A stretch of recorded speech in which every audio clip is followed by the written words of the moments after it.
Welcome back to the PSN Command Network. Your boy Tone, and I'm back with another video. I'm AGT, the great Godfather. Guys, right now, guys, we've been doing some paper for everyone people injuries on name payments. Today's video, we're about the Washington Commanders. In today's video,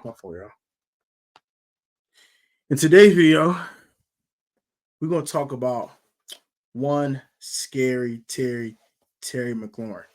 And my question to you guys. Where do you put him in the league? And my truth about Terry McLaurin and my thoughts on him, right? Because I know a lot of people shout at Jeris from Jeris's corner. I get called disrespectful about Terry McLaurin, saying he never gets put in a seatbelt. He needs to get out of Washington because no one respects him here and all this other stuff. And I get other people say, "Oh, Terry McLaurin's mid. He's the fifth best receiver in his own division. He's trash. He's not good for real. We love 17, but he's not all that for real." So I get a lot of opinions from different fans. I'm going to give you my thoughts, right? Terry McLaurin's a borderline top 10 receiver, right? Is he in the top 10 right now? No. Is he 12-ish? 13-ish? Sure. That's why I think Terry McLaurin is in the pedigree of the National Football League. I think he's right outside the top 10, a really good wide receiver, just not quite elite. He has elite moments. He has elite games. So he does take over games. But I do think he needs a little bit of assistance. Hear me out here. First of all, he needs to be the number one read on every play. That's one problem I do have with Eric Bieniemy. Eric Bieniemy does not prioritize Terry McLaurin, so it does hurt his numbers. I will admit that wholeheartedly, right? I will fully admit that. No problem. My other problem with Terry is that they don't move him around enough. I don't see Terry McLaurin in the slot a lot. I see it right now and then. We saw a little bit in the Seattle game. We caught that slam on fourth down, put him in a slot. Every now and then, but receivers like A.J. Brown gets moved around. CeeDee Lamb gets moved around. Terry McLaurin does not get moved around enough. I will say 10 to 15% of the time, Terry McLaurin gets put in the seatbelt. He gets the seatbelt treatment. Is it more often than that 15%? Probably not. But 10 to 15% of the time, Terry McLaurin's getting put in the seatbelt. And you're going to argue that if you think he's 1K always open, like AJ Brown's X handle, that's bull. That's bull crap. That's bull jive. You know it, and I know it. Now, is he open a lot? Yes. Is Sam Howell not giving the ball? Yes. Those are facts. But also, sometimes he does get put in a seatbelt and he's not open. So let's keep that in mind as well.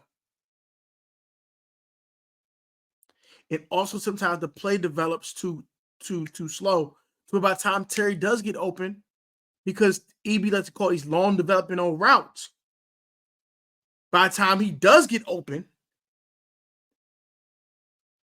Sam already went down to his check down. And also the pressure that Sam is getting put on his back this season, all these sacks and stuff, also hurts Terry McLaurin because now he can't really get to him. Because by the time he's trying to get to Terry, he getting sacked, or he goes for his check down, or he goes somewhere else with the ball.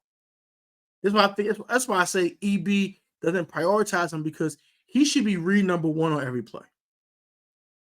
And if he's not the number one read, he should be number two. He should never be the third read on any progression.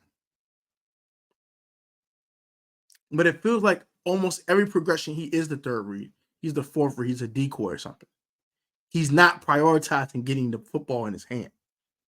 Until people complain about it, then he says, okay, I'm going to give Terry 6 targets in the first quarter versus the Falcons. Do that every week.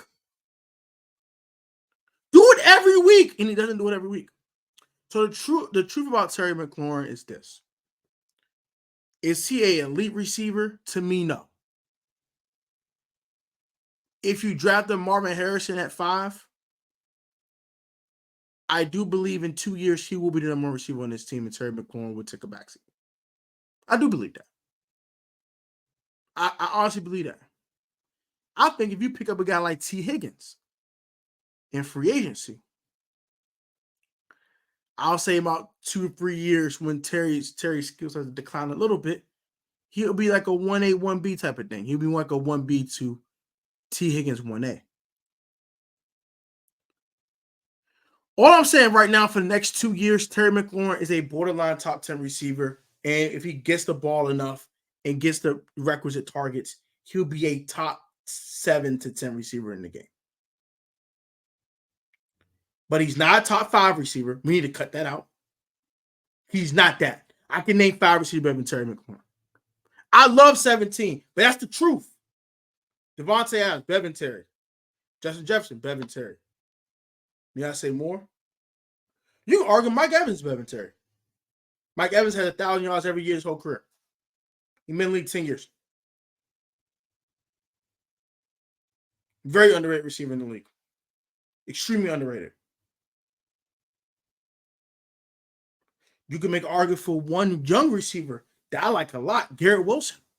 We can make that argument too. We can make that debate too. So I'm just saying, bro, like, you can reach out in the NFL, bro, and say, dang, is Terry really a top 10 dude? For real? You start to question that a little bit. Because Garrett Wilson's a dog. JJ's a dog. Tay Adams, dog. Freaky Reek, Mr. Tyreek Hill, dog. There's some dogs out there, bro. CeeDee Lamb, dog. AJ Brown, dog. You got 2 dogs in your division. That's better than you right now. Today, right now. They're better than Terry. Today. Anything can change, though. Terry and Sam gets the connection. Or let's say they don't want to go with Sam. They go with another quarterback. They draft a Marvin Harrison. Let's say they went Marvin Harrison, Shedeur Sanders.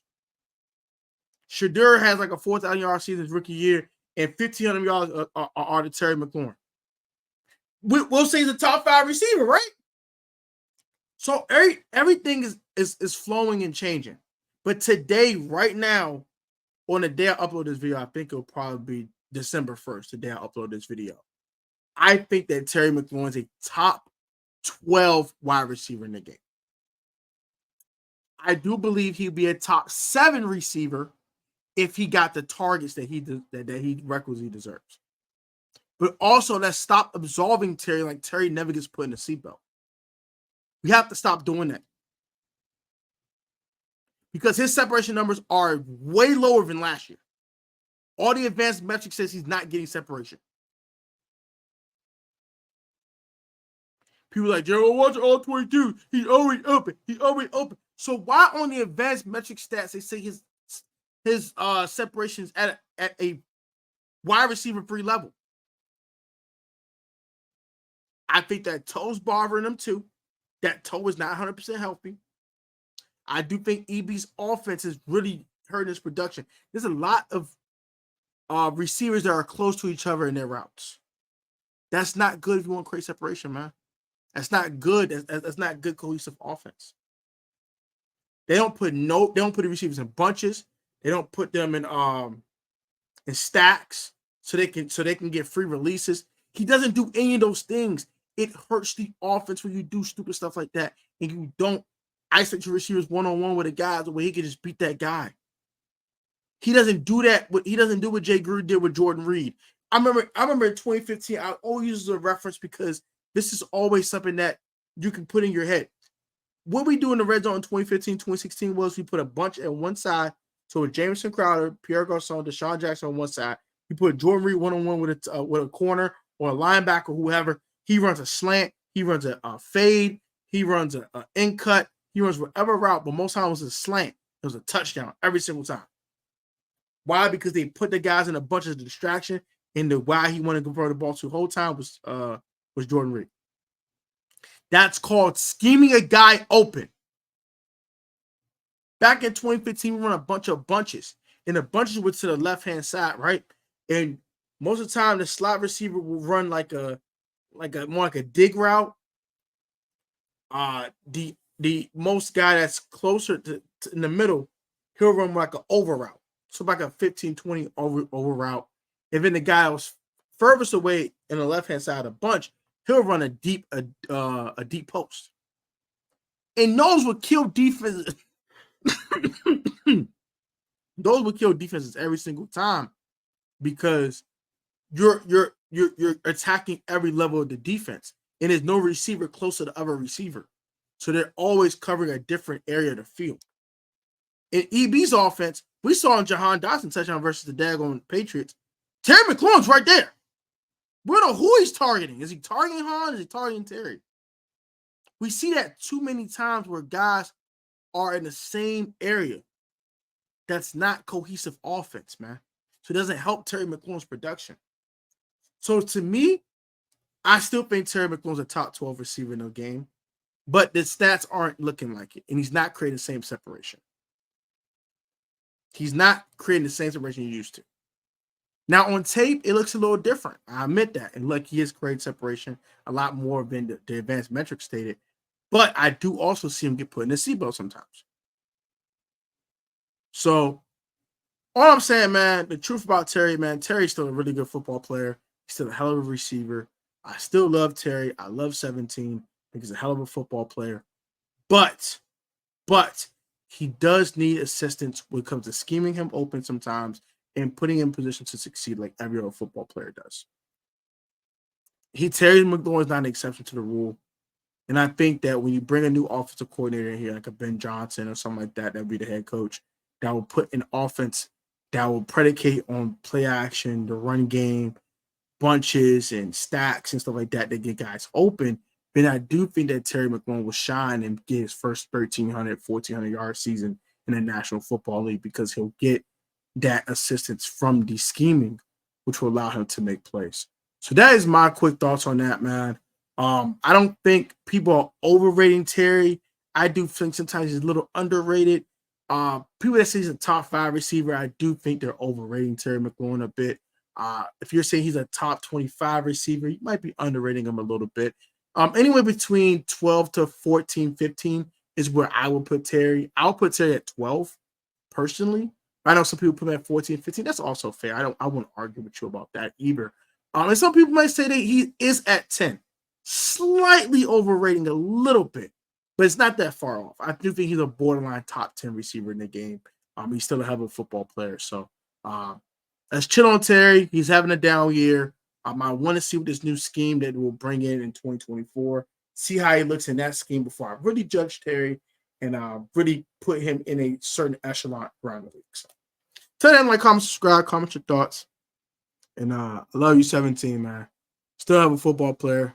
I still have your autograph on this specific hat, which is right here. Right here. We can see that right there. That's Terry McLaurin's autograph, and that's Jonathan Allen's autograph right there. So I love Terry.